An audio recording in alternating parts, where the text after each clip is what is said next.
Have you ever heard a sound that changed everything you thought you knew about someone? I'm Marcus Chen, and I've lived in the Riverside Tower apartments for 3 years. Quiet building, predictable neighbors. Or so I thought, until the day I heard crying through the walls, not just any crying, but the kind that makes your chest tighten and your hands freeze mid-air. It was coming from apartment 47, from Lorraine Baptiste.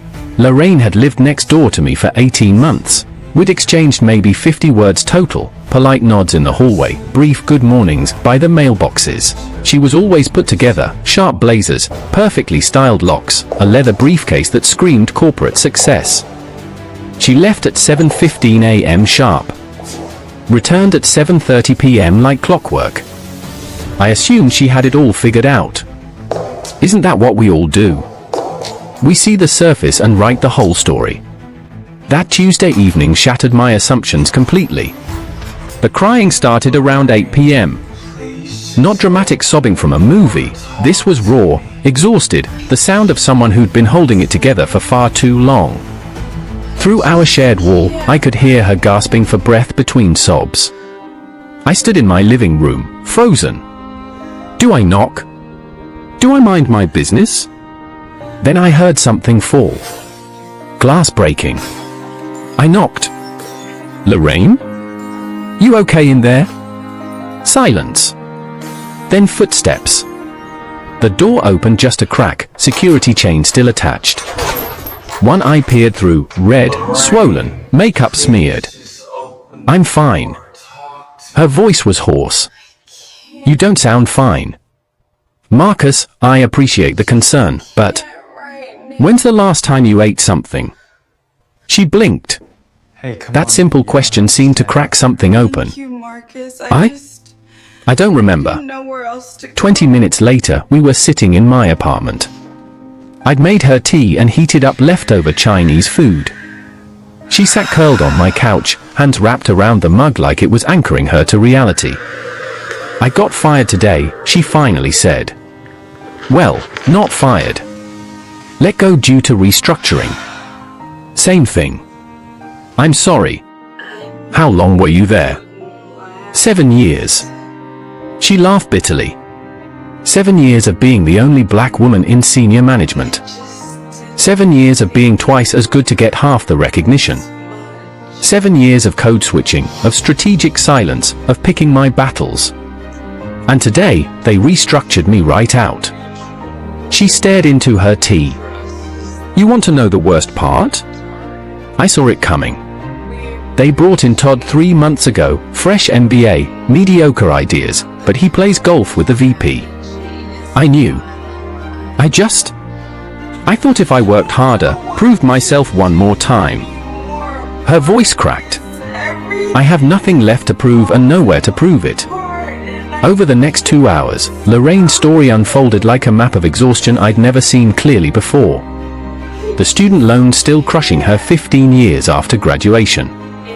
The pressure to send money home because she'd made it and family was struggling. The code switching, her voice, her hair, her entire presence calibrated differently for corporate spaces than for everywhere else. You know what's funny, she said. My white colleagues would complain about work, take mental health days, show up late occasionally. Human stuff. But I couldn't afford one bad day. One missed deadline. One moment of being difficult or unemotional. The margin for error was 0. That sounds exhausting. It is. She set down her mug. And the worst part? I convinced myself it was normal. That this was just what success looked like. That I was lucky to have the opportunity. She looked at me directly for the first time that evening. I forgot what I actually wanted. I was so busy being what they needed me to be that I lost track of who I was. So what now? I asked. Honestly? I have no idea. She smiled, and this time it almost reached her eyes.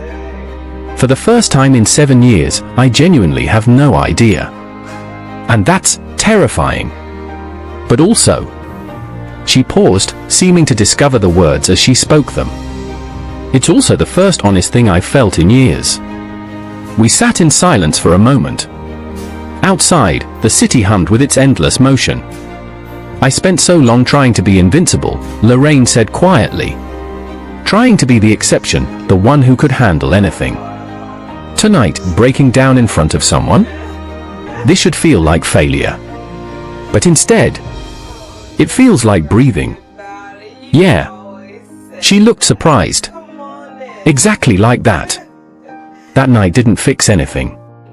Lorraine still had to figure out her next steps, deal with her finances, process the grief of losing something she'd sacrificed so much for. But something shifted. Over the following weeks, I watched her transform, not in some dramatic movie montage, but in small, real ways. She started sleeping past 7 a.m. Wore jeans in the hallway. Played music loud enough that I could hear it through the walls, jazz, soul, things that sounded like joy instead of background noise. She started a consulting business. Took clients on her terms. Said no to projects that felt like her old corporate cage with a fresh coat of paint. "I'm making half the money," she told me one evening when I knocked to borrow sugar, "and I'm twice as alive." Here's what I learned from Lorraine Baptiste: sometimes the most put together people are the ones carrying the heaviest burdens in the quietest ways. Sometimes breaking down is actually breaking through. And sometimes the bravest thing you can do is admit you're not okay, you don't have all the answers, and you're tired of pretending otherwise. Lorraine didn't need saving that night. She needed witnessing. She needed someone to see past the blazer and the briefcase and the perfectly constructed exterior to the human being underneath, exhausted, grieving, scared, and real. The woman in apartment 47 taught me that strength isn't about never falling apart. It's about what you build when you finally let yourself be human. Sometimes the most dramatic moments in life aren't the loud ones. Sometimes they're the quiet crack in someone's voice when they finally tell the truth. Sometimes they're the sound of crying through a wall. Sometimes they're the moment someone says, "I'm not okay," and means it. And sometimes, those are the moments that save us.